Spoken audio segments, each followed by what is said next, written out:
একটা জিনিস যদি আমার স্বামীর থেকে একদিন খাইতে চাই, সেই জিনিস সে মানে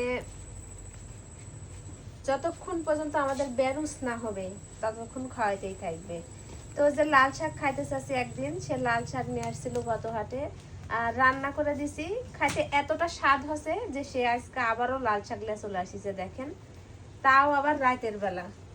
তো সেদিন দিয়েছিল 2 আটি শাক, আর আজকে দিছে 1 2 3 4 আটি শাক।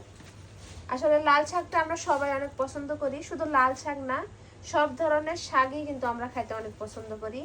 আর সব সময় চেষ্টা করি সপ্তাহে 2 থেকে 3 দিন মানে শাক খাওয়ার।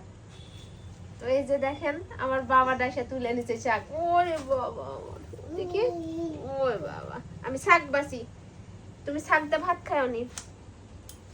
এখন রাতের বেলায় এই শাকগুলো বাইছে রাতের বেলায় রান্না করে দিব, যেহেতু সে অনেক আশা করে নিয়ে আসিছে যে আমি তাকে রান্না করে দিব।